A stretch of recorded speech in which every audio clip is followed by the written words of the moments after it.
Olá pessoal, então temos mais um vídeo aula sobre religião e espiritualidade, dando continuidade ao vídeo anterior, onde eu já comecei a falar sobre a questão do Gênesis, né?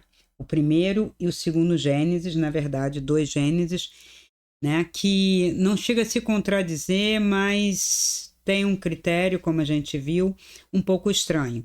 Você já criar o mundo de uma certa forma, né? Era um Elohim, né? Haviam deuses, né? Porque diz façamos. Então, isso não pode ser passado desapercebido, né? Mesmo que a gente não tenha que ler tudo ao pé da letra, não é um erro, nenhum plural de modéstia, você vir que se faça, façamos, né? Então, para mim, na minha interpretação, vamos dizer assim, claro, mais primária, né, de uma primeira leitura, claro que eu já fiz outras leituras, mas vamos considerar, eu estou ali, né, entrei na igreja, comecei a ler, recebi o catecismo, e num primeiro momento eu vou falar, por que faça, e faça-se a própria luz se faz, né? Se eu sei português, eu já começo a questionar. É um problema só de tradução? Não, porque a gente vai ver que na Bíblia, em outras línguas, em espanhol, em francês e mesmo a Bíblia do Rei James, não tem muita diferença com relação a essa questão, tá? Então, o faça-se, né? Que é uma autonomia aí, um reflexivo, luz se faz, a luz se faz, né? Ela mesma se faça, não é surge a luz, não é uma ordem nesse sentido, mas para que a luz apareça. Então, quando a gente diz que há conceitos, né, há coisas, né, não só termos, mas elementos que nós estamos lidando no dia a dia, que não sabemos a definição e não vamos definir nunca, quando eu falo luz, vida, trevas, uma série de coisas, energia, né? A treva se define pela negação, é uma ausência de luz. Mas a luz, o que é a luz? A luz é invisível, mas promove a visão de tudo. Então, como alguma coisa que é invisível, que não se vê, propicia a visão.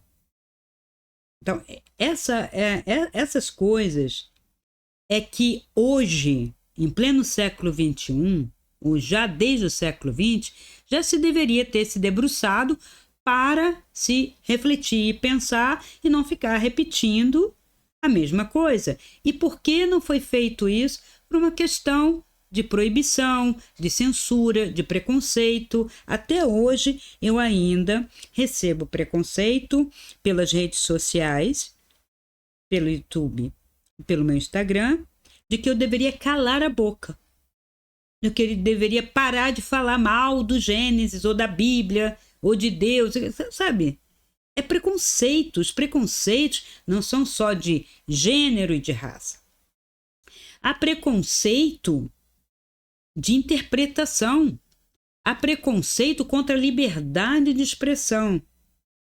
Inclusive, vou contar um episódio aqui de que eu sofri há pouco tempo, não só pelas redes sociais, mas sofri pessoalmente o preconceito de expressão. Ou seja, hoje você não pode exprimir a sua opinião reflexiva num nível mais profundo que vem a censura. Parece-me que as pessoas estão muito satisfeitas como as coisas estão, porque algumas coisas foram dadas, como uma pseudo-liberdade de expansão prazerosa, uma pseudo-felicidade disponível para todo mundo. Só que isso também não é uma verdade. Há lugares que ainda não têm isso. Há pessoas que ainda não usufruem disso. Mas a mídia faz questão e alimenta, né, um contingente de pessoas que estão na rede, que não se iludam, de vídeos que bombam na rede de influencers ou youtubers que são sustentados não só pelos anúncios, como por outras contribuições interessantes e bem significativas para o controle e não só o controle das massas, mas como para fazer a cabeça das pessoas num determinado sentido. A própria inteligência artificial, né, através de chats, ChatGPT, outros que vocês em aplicativos pagos, claro, o pago é melhor e o gratuito, eles trazem no seu bojo uma programação para dar opinião, não é apenas uma opinião que ele recolheu da rede, mesmo que fosse uma opinião, não é um princípio de verdade, né? Eu quero saber uma informação. A informação, ela tem que ser isenta de opinião, ainda mais no pleno século XXI, com todo esse estardalhaço com relação à inteligência artificial, temos acesso a toda a informação. Não temos. Se você faz a pergunta, a resposta é tendenciosa, a resposta é filtrada. Como ocorre esse filtro? Porque a inteligência artificial pensa? Não, porque a inteligência artificial ela consegue fazer uma reflexão ou concluir alguma coisa? Não, ela está programada para sempre dar um conselho específico para você não confiar nisso, para você se apoiar no que está escrito, no que sempre esteve aí. Não vamos criar bagunças. Nós não teremos, através da inteligência artificial, das escolas absorvendo inteligência artificial, elas fazendo apologia de que não se precisa mais dar aula, de que o professor não necessita dar aula, não estamos acabando com a linguagem dos professores e da figura do professor. Os professores que estão aí, que me desculpem, mas não exercem a vocação nem a função. Que eu tenho por obrigação dar texto A, B e C, no mínimo 3, sobre um determinado conceito. Estou falando de ensino, do ensino médio para o ensino superior. Onde o que você vê é vamos fazer a cabeça. Então, há uma tendência hoje, muito mais, de uma escola com um partido definidíssimo, né? Partidos, é apenas um partido, e as faculdades públicas. Como não se podia acabar com a faculdade pública, eu sou do tempo que a faculdade pública todo mundo ficava dizendo, as federais, né? Ah, não tem dinheiro, eles querem que acabe com a federal, eles estão querendo que acabe, os militares estão querendo acabar com a federal. Não! É o governo civil hoje que está acabando com a federal. Hoje você fazer um curso no federal é muito pior, horroroso, tenebroso. São pessoas e mais pessoas que me dão conta disso. Eu já estive numa. Parece assim, sabe, um DCE, um CA naquele tempo, né, da ditadura, que era tudo confuso, sujo, pessoas pelo chão, né, a céu aberto. Agora não é uma salinha, não. Que antes a gente já sabia onde era a sala do CA. Se alguém chegar assim, onde fica o CA? A sala mais zoneada, mais bagunçada, mais porca, mais suja é onde estava o CA. Eu sempre achei, assim, nunca entendi isso quando entrei no centro acadêmico, muito menos no DCE. Por que tem que ser assim? Ah, porque jovem é assim. Não, olha, tudo isso é ideologia. Né? E hoje o cara vai para lá para fazer tudo menos aprender e se conseguir sair, né? Ele também não tem formação nenhuma para ocupar nada. Aí vai de cota em cota, né, de favor em favor, para poder se colocar, se for isso. Agora, as particulares, aí vai ter particulares e particulares. Então, pode ser que em alguma universidade particular ou faculdade particular, você consiga ter um pouquinho mais de uma visão. Também não estou acreditando muito nisso. Porque, afinal de contas, quem está por trás da faculdade particular é o capital. O capital está defendendo a mesmice. Então, quando eu falo do Gênesis, estou fazendo uma leitura começa literária, eu avisei, era literária, contextualizada historicamente. Não vou fazer exegese religiosa, porque exegese religiosa é uma hermenêutica tendenciosa. Eu, como doutor em filosofia, posso falar. A hermenêutica é para você desconstruir um texto. Por isso eu faço esse trabalho. Desconstruir um texto para ver os múltiplos significados possíveis que ele me dá, e não que eu acrescento a ele, mas que ele me dá.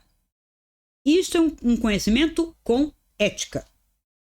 A exegese religiosa, ela é uma hermenêutica, sim, uma interpretação, só que tendenciosa, e ela é baseada em premissas falsas ou que não se comprovam. Então, eu estou fazendo um trabalho filosófico, literário, que eu considero científico. Por quê? Porque eu fiz ciência da literatura, tá? E a filosofia é a base de toda a ciência.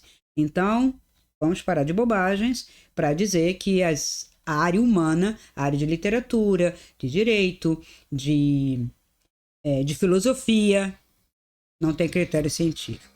Foi ela que deu a base, né, para pensar.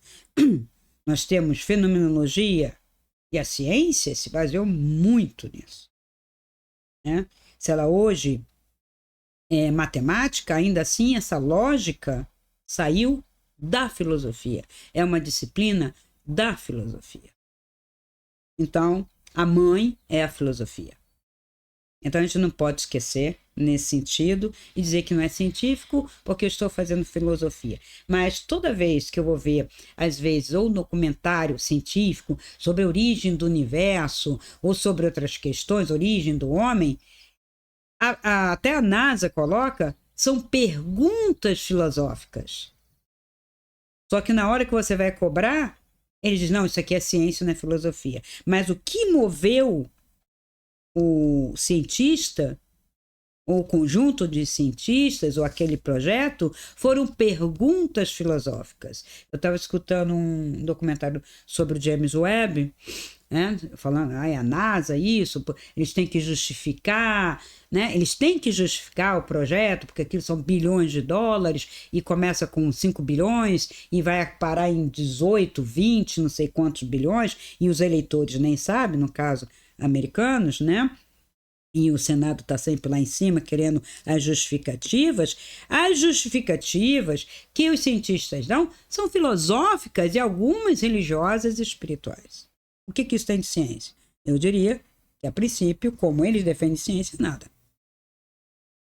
Mas é porque a ciência é feita pelo ser humano, então não pode se separar do critério humano. Mesmo o historiador, nosso, né, querido historiador mais famoso aí, ele faz filosofia, ele, né, emite pensamentos, ele é tendencioso, tanto quanto.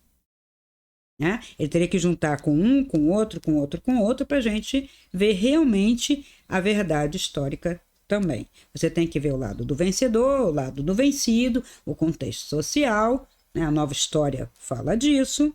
Então, com essas teorias todas que eu sempre estudei, é que eu desconstruo esse texto. Eu já fazia isso antes, eu já acessei fora do corpo algumas interpretações, mas trago para vocês algo que foi construído aqui, para não dizer, você está trazendo coisas subjetivas, que eu não tenho comprovação de que foi fora do corpo esse estudo. Não, estou trazendo meu conhecimento daqui, de ética, né? Esse livro aqui são artigos de ética que vão tratar de uma série de questões, inclusive textos religiosos. Tá? Então, assim, também dizer que o Gênesis foi escrito assim, mas que queria dizer outra coisa, isto é tolice, porque até hoje, num catecismo, você não vê ninguém dizendo para você que você tem que estudar cabala, que você tem que estudar simbologia, que você tem que ter um estudo melhor da sua língua, de metáforas e metonímias para interpretar um texto religioso. Todo mundo sabe, todo mundo que passou pela Igreja Católica, pela Igreja Evangélica, pela Igreja Protestante, por todas essas igrejas, Igreja Mórmon, que a função é leia, louva, acabou, deu, não se esmiuça, não se aprofunda, porque a moral é dada pelo sistema comportamental. Você não vai fazer isso, não vai fazer isso, não vai fazer isso, porque é errado ou porque é pecado. E há uma série de questões hoje de uma sociedade complexa que não estão presentes na Bíblia e por causa disso vira bagunça também. Porque aí também não tem a extensão da moral e da ética, né, da moral no caso, para isso a moral muda e a ética não dá conta. Né? Então, só para dar um exemplo, todos educadores, pais, mães, qualquer um no senso comum, sabe que a idade de um indivíduo, né, alcançar a maturidade para fazer escolhas conscientes, especialmente com relação à sexualidade, é no mínimo da puberdade em diante. Que crianças com 6, 7 anos mal sabem que existe, que chegaram aqui. Então, por que dar esse aval para essa escolha tão cedo? E outra, por que esse problema? Né? Porque não podemos dar tempo para esta alma se adaptar, se conhecer e saber o que está acontecendo consigo mesmo e com seu entorno. Quem está forçando isso? Geralmente é um adulto. E um adulto com a cabeça feita. E um adulto, olha, como mãe, como mulher e como professora, eu já escutei, tanto de homens quanto de mulheres, que a mãe ou o pai não queria o filho homem ou a filha mulher. É mais velho que o mundo. Eu queria tanto que fosse homem, porque a mulher me dá mais trabalho, mulher me dá mais custo financeiro, e se ela não casar, ela vai ficar em casa. Eu prefiro filho homem. Prefiro filho homem, porque esse filho homem vai para o trabalho, esse filho homem vai constituir uma família e vai sair, né? Ele vai para a batalha.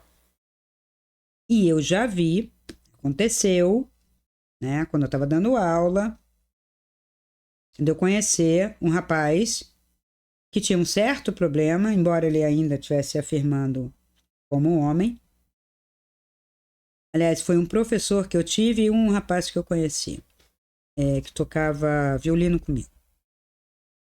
E qual era a questão? A mãe dele o criou como menina, mesmo sabendo que era um menino, até os 7 anos, porque ela queria uma menina. Ela não queria filho homem. Ela queria uma boneca para ela brincar. Ou seja, essa mãe já é doente, né? E ela era mesmo. E aí criou um problema sério para ele, porque isso foi percebido no entorno. Ele foi tocado, violentado como menina. E, de repente, ele deletou isso tudo quando o pai descobriu, porque o pai não ficava de segunda a sexta, ou às vezes subia só de 15 em 15 dias, porque trabalhava em outro lugar que tinha mais chance e só voltava para aquela cidade. Não vou falar os nomes para ninguém identificar nada. Era uma cidade menor, uma cidade maior, chance de emprego aqui, menos chance aqui. Então ele ficava às vezes 15 dias ou mais tempo para voltar. Quando voltava, ela disfarçava e colocava outra roupa. Como é que eu descubro isso? Através de outras pessoas que a conheceram, porque ao tentar tratar esse rapaz, eu esbarrei nisso. Ele era um rapaz, mas ele tinha problemas. Ele queria ser homem, então ele tinha nascido, mas ele tinha problemas, mas ele também não queria outro lado, mas quem colocou na cabeça dele, ele tinha trejeitos, ele tinha comportamentos, então ele ficava numa situação meio duvidosa, que a mãe o criou dessa forma até os 7 anos e encheu os ouvidos dele. Tá? Isso é uma crueldade. E isso foi feito desde o lado do caso que a gente sabe do sobrinho do Freud, as loucuras que foi feito nos Estados Unidos, manipulando. Se deixasse naturalmente, se a mídia não manipulasse, se a ciência não manipulasse, se a política não manipulasse, talvez a coisa fosse muito mais normal e natural. Está anormal o processo de imposição. Está anormal. Né? Doentio. A doença não estou falando que é doente o fato, né? Que vocês estão entendendo. Estou dizendo que o processo todo, como a mídia está colocando, é doentio, é impositivo, é esfrega na cara, é não cuida de ninguém. E o outro lado dessa situação, outro lado da moeda, que é dos arrependimentos, dos suicídios que acontecem, dos desesperos, das depressões, ninguém fala, não se noticia. Eu trato de situações desse tipo, de uma transição e que depois houve arrependimento porque não houve acompanhamento psicológico antes da transição. Não sou contra a transição, se chegar a essa conclusão, porque a escolha no final é do ser. Mas será que é? Essa é a função do terapeuta. A pessoa quer se matar. Por quê? Vamos lá tratar. Ela não quer mais viver. É uma escolha também. Mas o Estado cai em cima. Por quê? Porque o Estado proíbe. O Estado proíbe o suicídio. Ele proíbe o suicídio. Ele não proíbe, né? Estão em discussão e não estão querendo proibir, né? Deixar de livre outras mortes, que a gente sabe, mas o suicídio, não. A eutanásia é um problema seríssimo. Em alguns países há uma permissão. Eu estou em aparelhos, não vivo mais, estou um vegetal, eu quero optar por... Não, fica ali, porque tem um custo. Isso é uma decisão financeira. Se é do SUS, manda embora para casa. Fecha o olho, manda embora para casa e você assina a responsabilidade. Isso aconteceu há pouco tempo comigo. Tá? Dentro do meu reduto familiar. Mas se for pago, a última coisa que eles vão, se você está pagando, eles não vão induzir você a tirar. Então, veja, eu estou denotando uma série de questões que estão ligadas a questões religiosas. Porque aí eu falei assim, não faça eutanásia porque é questão religiosa, ninguém tem direito sobre a sua vida. Ninguém tem direito sobre a sua própria vida? Mas eu tenho direito sobre a vida do outro? Pois é. Então, para bom entendedor, pingo e letra. E o que isso tem a ver com a religião? Tem a ver com as interpretações. Porque se eu me calco em textos falaciosos, a Bíblia toda vai falar assim, não é uma falácia tudo, não estou falando isso. Mas há passagens e textos falaciosos, tendenciosos, para defender um sistema de uma época. Ah, mas se precisava. Ok, se me disser que tem uma função moral, comportamental para coibir, perfeito, mas isso com espiritualidade. Eu já estou lendo o texto em relação à espiritualidade, uma espiritualidade como caminho real. Mas se ela tem essa função, todo mundo aceita, o sistema aceita, para controlar, tanto faz uma ditadura militar ou uma ditadura religiosa. Cruzes, Cristina, não é igual? Claro que é. Claro que é. Está aí a China para provar. Uma ditadura militar, ela impõe o comportamento, a ideologia e as crenças que quer, tanto quanto uma ideologia religiosa. Mas a gente não tem uma ideologia religiosa, vocês que pensam. Vocês que pensam.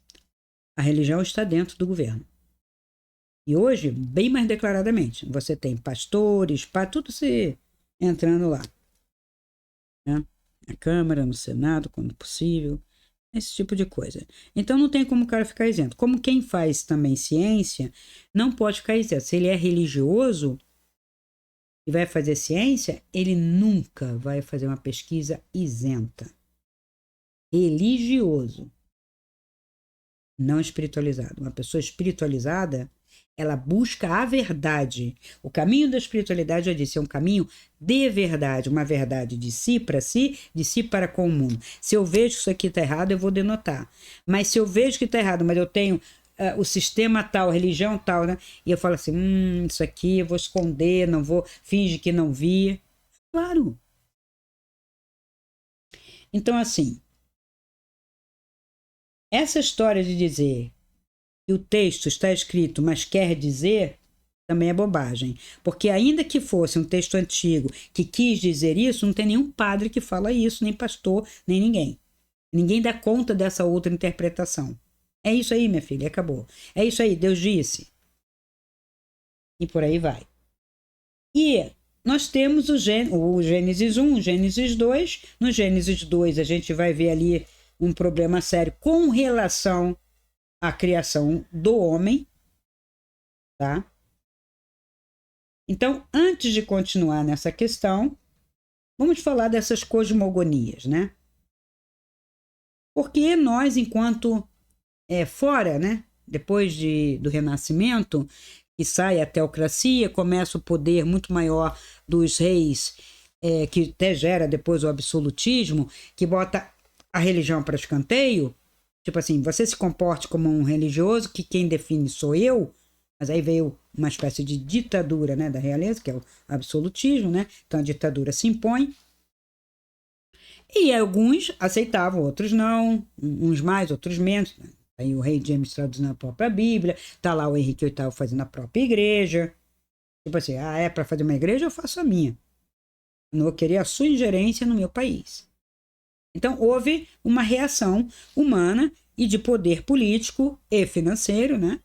E a igreja também dividia esse capital, a beça, né? Para poder colocar para escanteio. E depois há um retorno meio misturado, ela começa... Porque a igreja tem um quê de camaleão. Ela muda de capa de acordo com o ambiente que ela está, para permanecer. Porque é um texto atemporal? Não. Porque é um texto temporal que eu manipulo. Esse texto não é atemporal. Tá? Ele é isento de datação. É diferente. Porque eu quero.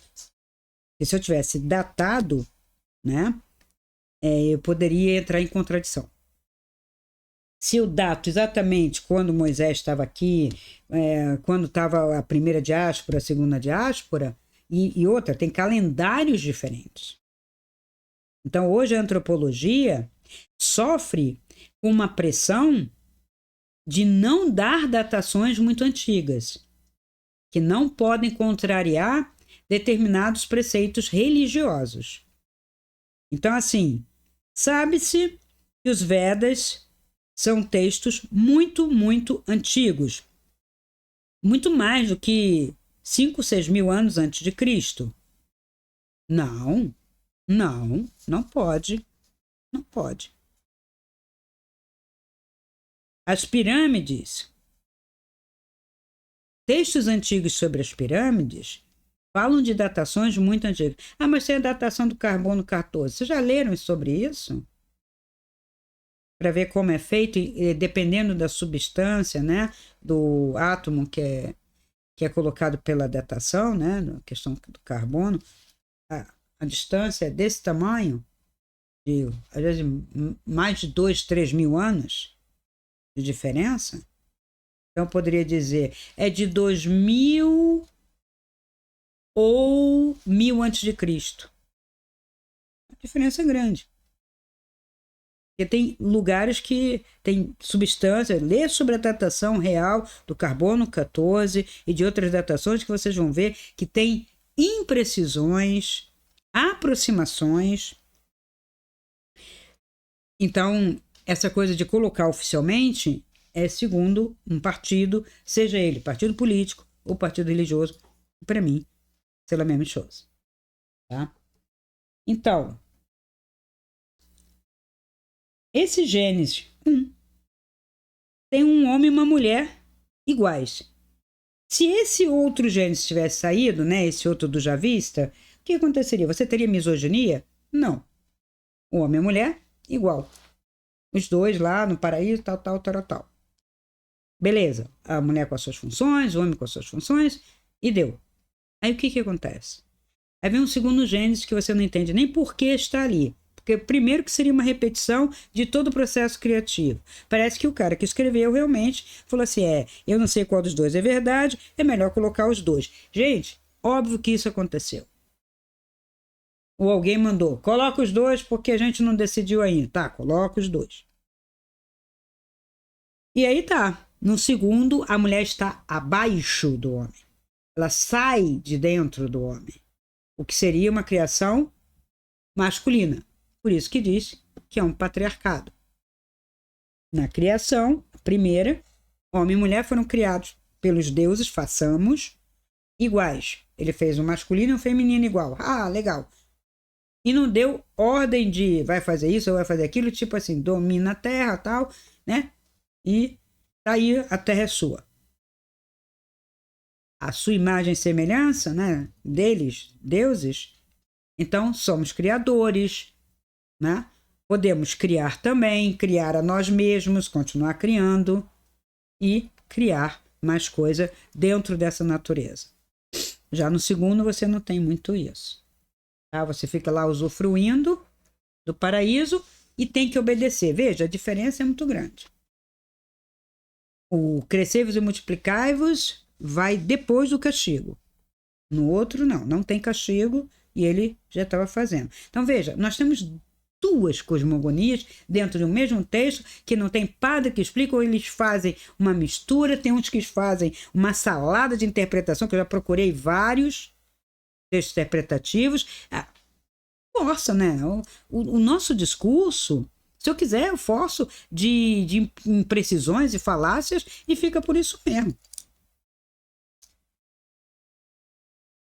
Então, nesta outra cosmogonia, tem diversos problemas. Na primeira não tem problema, tem só a criação. Na segunda já vem o problema. Então, eu poderia dizer, o primeiro Gênesis é a criação, né, do mundo.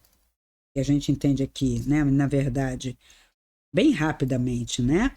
E, na verdade, o homem. E o segundo é a criação de todo esse problema que a gente está vivendo. Né? Desobediência, orgulho, punição, queda. Então, um Gênesis é de uma humanidade anterior e outro Gênesis, então, é dessa, com certeza. Né? Então, a gente tem a misoginia, a gente tem a questão da provocação. Eu coloco a árvore ali, mas você não pode comer, então para que coloca? Ah, para testar a obediência. Por que testar a sua criação? Né? Aí já é uma outra criatura. Me parece que é um outro tipo de Deus, né? Tanto é que tem um nome.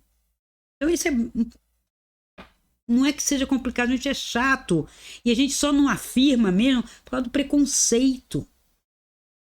Todo mundo concorda, salva aquele que está com a cabeça feita dentro de uma caixinha e não quer a desconstrução da caixa que o protege. E o protege em todos os sentidos, para o bem e para o mal. Ele faz o mal, mas está dentro da caixa. Ele faz o bem e está dentro da caixa. Ou seja, uma zona de conforto ali. Conhecida e de conforto. E sair disso é fazer o caminho da espiritualidade. Sair, porque a espiritualidade é liberdade. Não libertinagem, não vou fazer o que eu quiser, não é isso. É uma liberdade de reflexão, de observação e de escolha. Escolha para mim. Eu não estou falando de escolher para o mundo. Quando a gente fala de liberdade na espiritualidade, é de você poder fazer o seu caminho. Você. Não é afetar a sua família, não é falar com o vizinho, não é ficar perturbando. Ah, você tá aí, sai disso, ou faz aquilo, faz como eu. Nenhum caminho de espiritualidade assim. Pelo contrário, eu vejo isso dentro do caminho da religião. Todo mundo com aquela Bíblia, ou com outro texto, ou com um papelzinho, pregando. Dizendo, vem para minha caixa, vem para minha caixa. Cuidado, vai pensar que eu fui propaganda da Caixa Econômica. Né? Vem para a caixa, teu dinheiro vai render mais, vem para não sei aonde. Aqui você vai ter salvação. Aqui seus problemas estão resolvidos. Aí depois que você entra começando a pagar o dízimo, ou fez lá batismo, isso e aquilo, se comprometeu, você se acha comprometido, aí você fala, mas e esse problema, mas isso. Agora você se vira com Deus, você não está com a fé suficiente. E aí começam todas as subjetividades que a gente está cansado de saber. Então, para que esse Gênesis? Para moldar e justificar agora uma moral de controle e comportamental. Ou seja, você no paraíso se comportou mal. então agora eu vou te punir. E puniu. Pode-se dizer que aquilo ali é a explicação por que o homem trabalha e por que as mulheres sofrem dor de parto. Sabendo, né, que também não é regra geral. Nem todo homem trabalha, nem toda mulher tem dor de parto. Uma cólicazinha tem, mas dores, parirás com dor, isso aqui. E com relação à serpente, piorou, né? Eu queria saber qual serpente que não rasteja ou quando a serpente não rastejou. Num artigo da revista Galileu, tá? Vou ver se eu trago para vocês, com relação às teorias científicas. Deixa eu pego aqui, eu coloquei no Drive.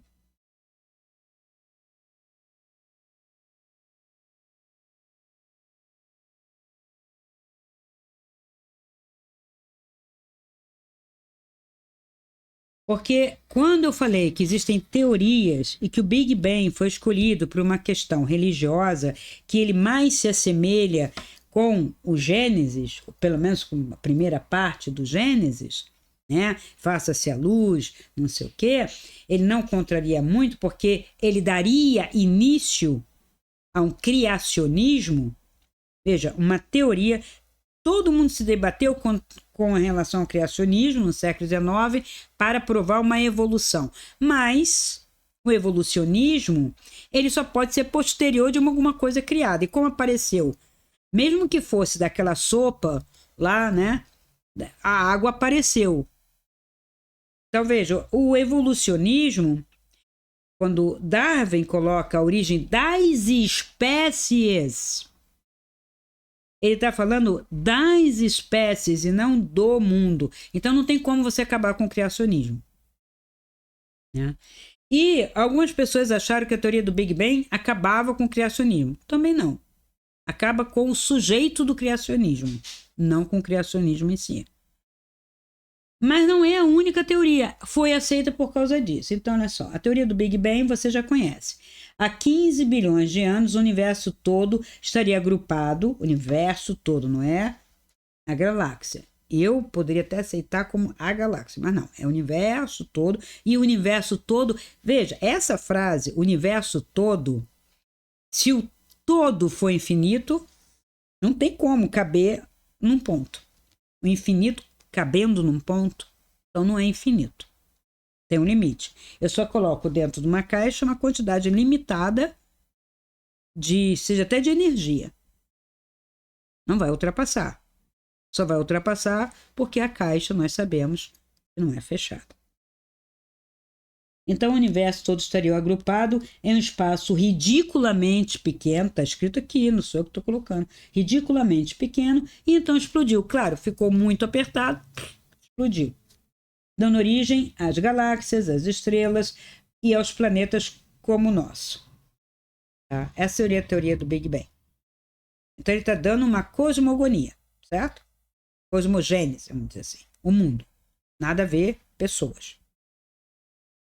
Antes disso, segundo os cientistas, não havia nada. Tao Te Ching. O tal é o nada que é o tudo. É o nada que é o tudo. Então, o nada seria parte coexistente do tudo. Então, ainda está presente. Nós é que entendemos nada como vazio, zero. Mas não é filosoficamente nem cientificamente.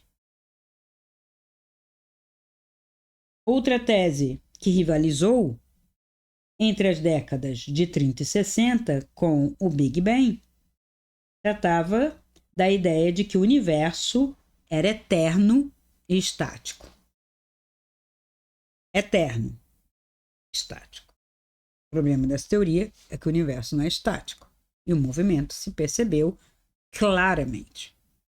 Até com a teoria de Galileu, falando da precessão dos equinócios, dava só a ideia de que não está estático. Enfim. O Big Bang saiu vencedor na disputa. Havia uma disputa de teorias, e não são só essas, não. Nos anos 60, ficou claro que o cosmos foi altamente condensado no passado. Ficou claro, não sei para quê, foi para eles que decidiram. Mas a teoria do Big Bang também está errada. Ela é irracional, no sentido de que não é possível lidar com um momento de densidade infinita com volume zero. Então veja, isso é escrito por um físico.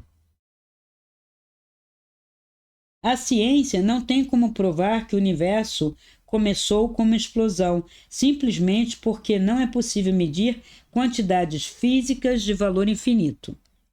Até Einstein se posicionou contra o modelo da explosão, mas nem ele foi capaz de impedir que os cientistas teimassem que o único universo viável era do Big Bang. Veja, é uma imposição, é uma autoafirmação humana querendo dar conta do que está em volta dele, seja verdadeiro ou não. Então, se ele não está preocupado com a verdade, e está especulando e está querendo se autoafirmar, o problema é pessoal, é egóico.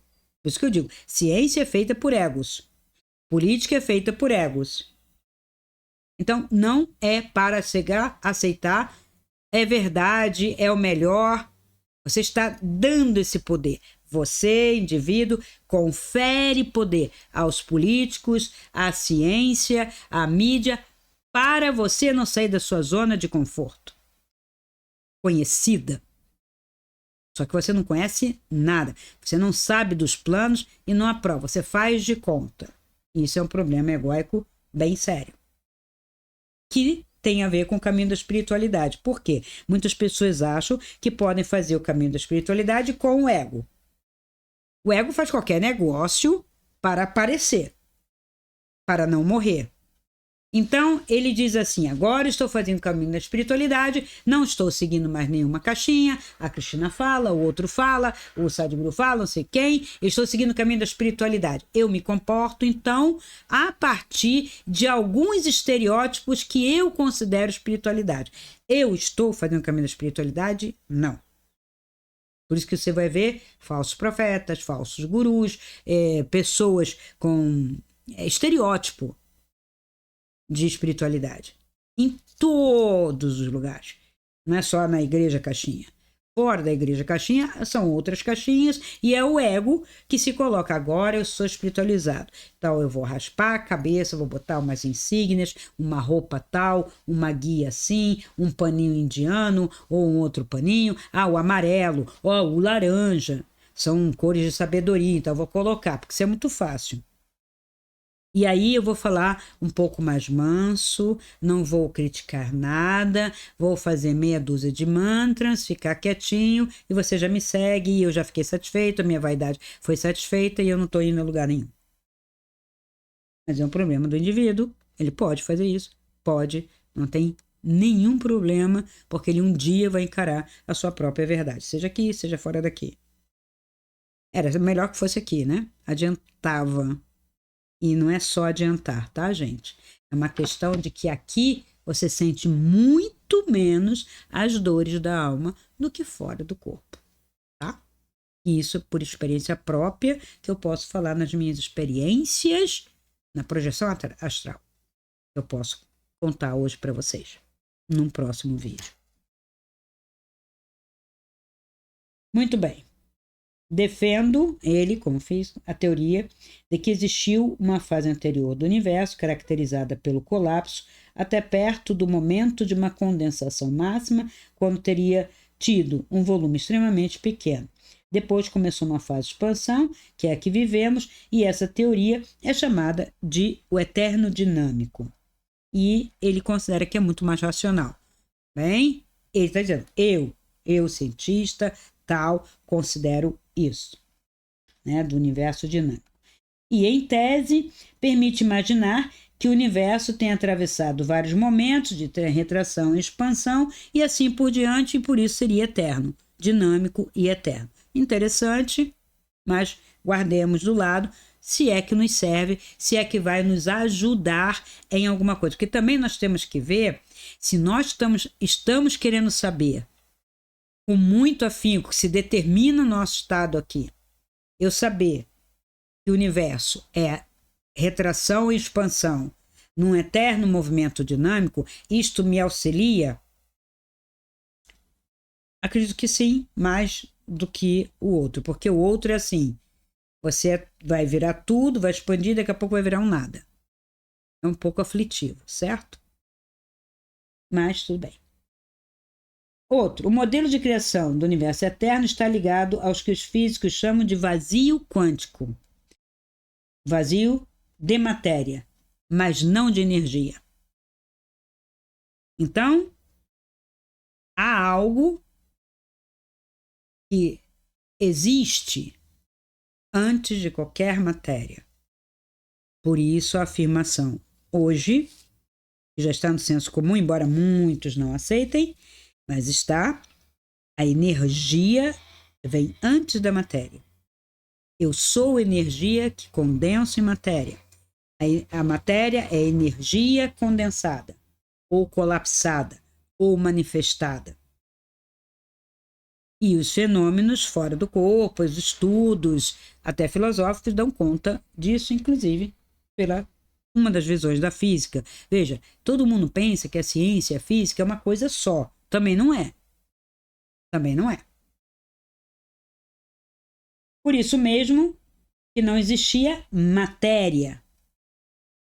Mas sempre vai existir um universo de energia. Então eu posso dizer, dentro desse conceito, energia, que nós seremos eternos, porque não somos corpo, nosso corpo não. E todo mundo já viu isso. Vai para debaixo da terra, vai virar pozinho lá cremado, o corpo. Mas não eu enquanto energia. E serei eterno porque energia é eterna. Estarei junto com o eterno. Estamos todos eternos. E a gente pode desenvolver mais isso, mas espero que eu sei que você já pensou, alguns aí já foram com a cabeça lá, né? Eu espero que tenham ido alguns, podem colocar aí no comentário, mas eu chego lá. Vamos passo a passo. Essa ideia mais fantástica que é do Big Bang, que se resume a explicar a origem com uma explosão, sem explicar o que teria vindo antes. Por outro lado, a tese do universo dinâmico propicia um enorme passo na análise do que teria ocorrido naquele momento crucial de condensação. Ora, é mais interessante, mas ele vai contrariar o texto A, o texto B e o texto C, que estamos vivendo sob a égide desses textos. Não estamos vivendo sob uma teocracia. Vocês que pensam, a teocracia hoje ela está por trás dos governos que estão no comando. Inclusive, essa coisa de Agenda 2030, Agenda 2050, o que é isso? Ditadura? É sugestão? Não, é ditadura mesmo, e ali tem dedo religioso. Eles não fazem nada sem uma consultazinha. Tá, isso aqui não. Isso aqui é interessante. Para manter o meu controle e a minha égide. Tá? A decisão final a respeito de se houve ou não houve passagem colapsante, um momento em que o universo deixou de se retrair e passou a se expandir, deve estar resolvida, se possível, em uma década. Eu não diria se possível, eu diria se permitível. O lançamento recente do satélite Planck, associado à análise de... Isso aqui é um texto mais antigo, tá? Associado à análise de um longo detalhamento da configuração das várias galáxias observadas, vai lançar luz nos próximos anos sobre o espectro primordial de perturbações que teria sido a semente de formação de estruturas materiais do universo. Com relação a essas teorias de perturbações, a gente tem teoria das cordas, que também é interessante, mas só que ela não dá a origem do universo, mas da origem da matéria. Tá? E nós temos o James Webb aí, só que, gente, o que o James Webb captar, o que ele conseguir ver, e hoje já chocou aí meio mundo, porque ele não podia ter fotografado galáxias tão longínquas, com uma idade mais nova do que o que eles disseram que o Big Bang tem. E foi o que aconteceu. Aí, o pessoal fica louco. Mas fica louco por quê? Devia ficar empolgado, animado. Olha, temos que estudar essas galáxias. Como, né? Elas se formaram agora, elas se formaram depois, ou a minha teoria sobre a velocidade da luz está errada, sabe? Tudo é possível de colocar como hipótese se eu estou numa pesquisa verdadeira. Mas eu vou ter que contrariar um sistema. E aí eu não faço. Mas ele acha que vai se resolver. Será a vitória do modelo do universo eterno dinâmico, é o que ele considera. Com isso vão surgir duas novas importantes questões. Veja, eu resolvo uma parte, mas já jogo ele, pelo menos, como físico, está pensando, como eu digo a vocês, que seria o mínimo que eu esperaria de um cientista. Um cientista verdadeiro é como um filósofo diante da verdade. Até o momento, o que sei é isso aqui. Por isso Sócrates afirmava, sei que nada sei, porque há muito mais para se descobrir e saber do que imagina a minha vã vaidade. Né? Por que o universo sofreu um colapso? É a primeira questão que ele gostaria de responder. E o que fez com que passasse a se expandir? Embora haja algumas teorias a respeito, a resposta ainda está longe de ser alcançada, mais ou menos estaremos deixando de lado a ideia de que tudo começou com uma simples e inexplicável explosão. Ele é Mário Novelo, cosmólogo do Centro Brasileiro de Pesquisas Físicas e autor do Big Bang ao Universo Eterno. Vocês podem pegar e ler. Eu quis trazer isso para vocês, para também ajudar a desconstruir ciência e religião junto. Então, como não há um consenso dentro da ciência, a mídia. O problema é a mídia, gente. É essa mídia aqui no meio. Ah, mas a mídia não tem função boa. Claro, só que hoje eu considero, vamos dizer, que 25%, 30% no máximo da mídia pode estar fazendo, cumprindo seu papel de realmente colocar a questão, ou apenas noticiar, ou dar conta do que está acontecendo, dos fatos do que estão acontecendo. A mídia, quando é opinativa, é a maior parte da mídia opinativa, ela já não está mais cumprindo o papel que você imagina que ela deveria estar cumprindo, porque você fala, deu na Rede Globo, deu no SBT, ou eu li no jornal tal, ou na CNN, não quer dizer nada. Os donos desses conglomerados, né, o capital que é dono dessas grandes empresas é que determinam o que sai e o que não sai. Aí do jornalista, do locutor que falar uma coisa da sua própria cabeça, vai ter que desdizer além de ser mandado embora. Eu já vi isso de perto. Tá? Então, eu tenho teorias como gravidade em loop, teoria dos multiversos, seleção natural cosmológica, universo oscilante, teoria quântica, teoria do universo branco e teoria de universos paralelos. Vocês busquem aí, todas essas teorias têm definições, tem material na internet, aos baldes, para vocês saberem quantas teorias já estão por aí. A teoria das cordas, já disse que são 5 pelo menos, 10 cordas, 13 cordas. Estão buscando uma teoria única para uma questão da matéria, não tanto da questão do universo. Tá? E as cosmogonias mitológicas, que estariam competindo com a mitologia ou a cosmogonia mitológica do gênero, que se ela não fosse a religião oficial, seria mais uma das cosmogonias mitológicas. Então nós temos a nórdica, nós temos hinduístas, japonesas, indígenas, só para falar um passando. Tem uma teoria também, se não me engano, é da Islândia, mas de uma Islândia, não essa Islândia moderna, mas uma Islândia muito antiga, talvez ainda com os povos, né, da origem celta, da civilização celta, vikings ou qualquer coisa, nada a ver com aquele negócio do fogo e do gelo, que aquilo tudo tem muita manipulação de televisão, do autor também, né? que fez toda aquela história, querendo pegar alguma coisa lá da Islândia e colocou um reino lá, atemporal, mas não dá conta de nada realmente que estava lá. Pouca coisa ele colocou. Mas Tolkien, como filólogo, ele foi lá buscar, né? Porque ele estava traduzindo, estava procurando a origem da língua inglesa, então ele lidava com saxão antigo. Daí ele chegou lá e tem uma teoria que está no Silmarillion. Essa teoria existe como mitologia. Muito interessante. Como texto literário só? Não. Como origem. Ela bate em parte, um pouco com a primeira parte do Gênesis. Tá? Não é para ver filme nem série não, gente. É para pegar o livro e ler. Eu não estou falando de filme nem de série, que são interpretações. Tá? E algumas dessas cosmogonias falam apenas de deuses, explicam esse mundo aqui, né? Não o universo todo, o mundo aqui, e colocam o homem nessa questão. Tá. Aí a gente vai para a questão do Adão e Eva. A questão do problema do Adão e Eva é uma desobediência. Tá? Gerou tudo que a gente vê agora.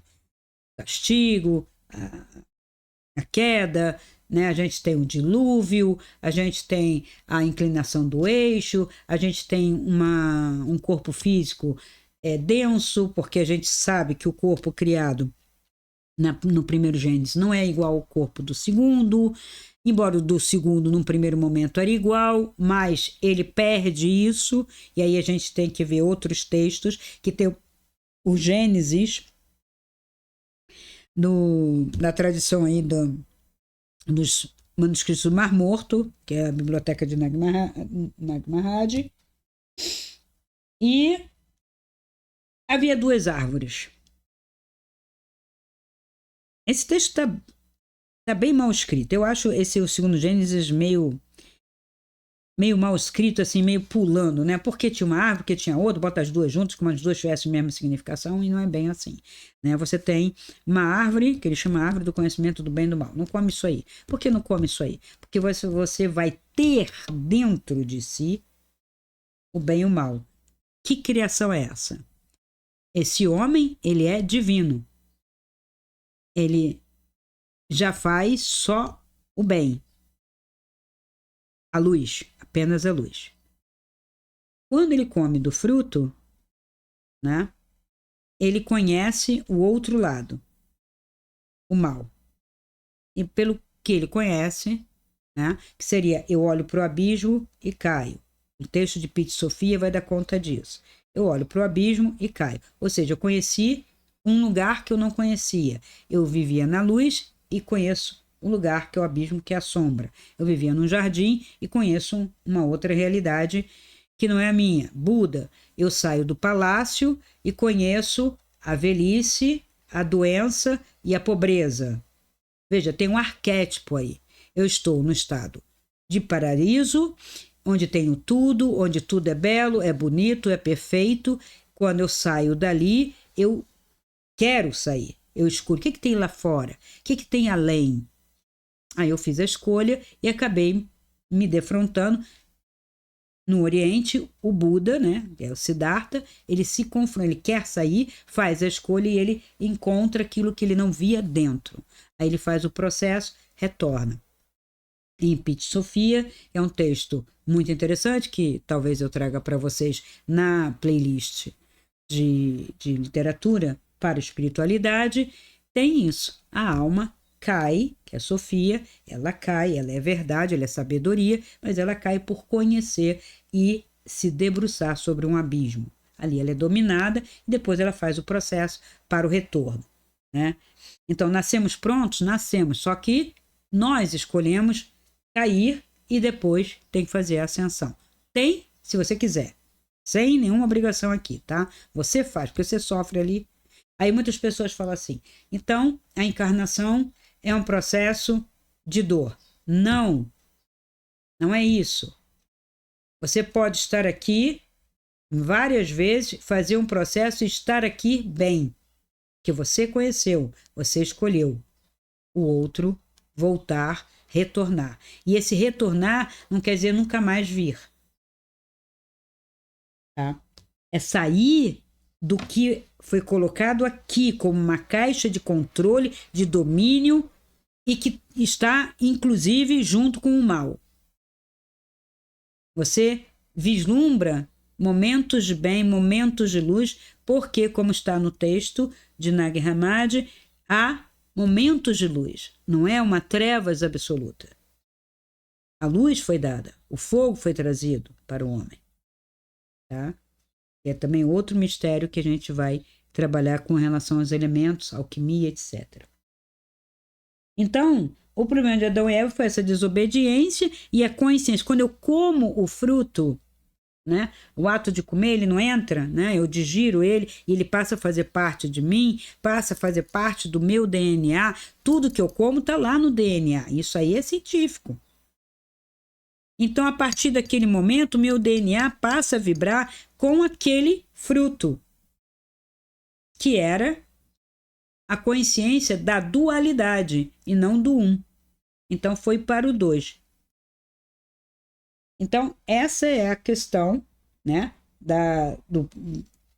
do paraíso, Adão e Eva, expulsão e tal. E temos uma outra coisa. Por que maçã se não tinha maçã e se no texto original não tinha maçã? A Vulgata, em latim, traduz, já que era a árvore do conhecimento do bem e do mal, né, essa árvore tinha frutos malignos. E na Vulgata, eles colocam a palavra malus. E nós vimos que o nome científico da maçã é malus. Ele produz o ácido málico, né? E em floral eu uso para limpar pelo princípio da homeopatia, do semelhante curando semelhante, né? Puxando para si o mal e saindo, eliminando. A maçã, ela limpa realmente. Esse ácido málico da maçã, ela limpa o seu aparelho digestivo, inclusive o seu intestino.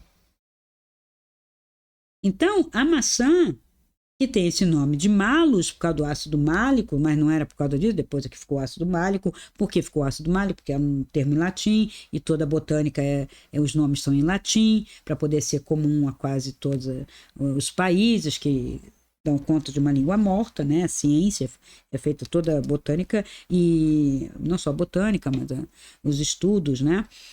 São feitos com termos latinos, né?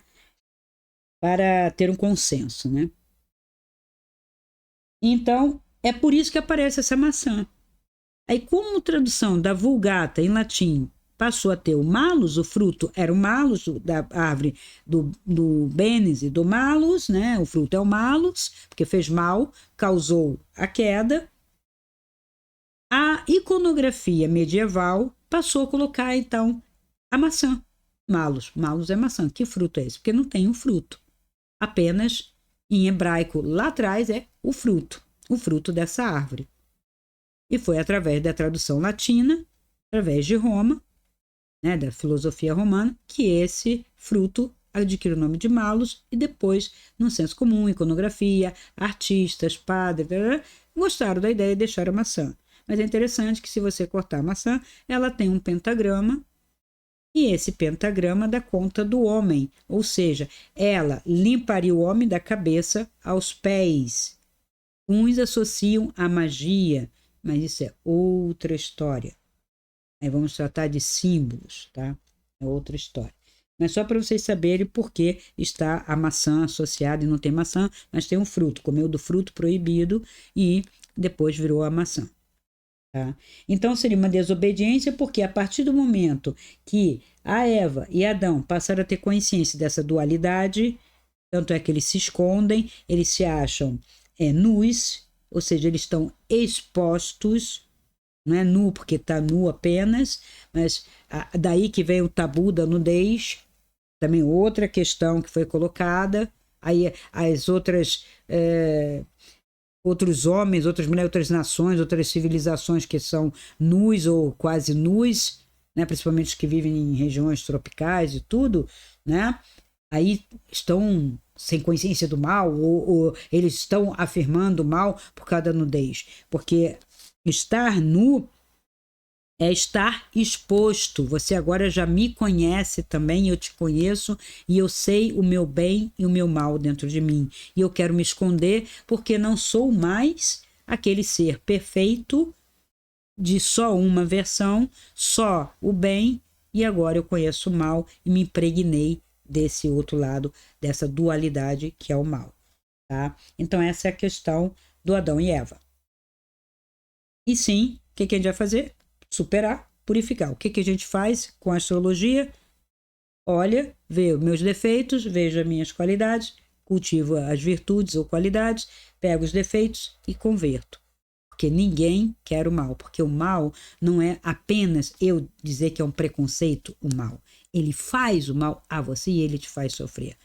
E aí a gente vai cair na questão dos pecados capitais, uma coisa extremamente grega, tá?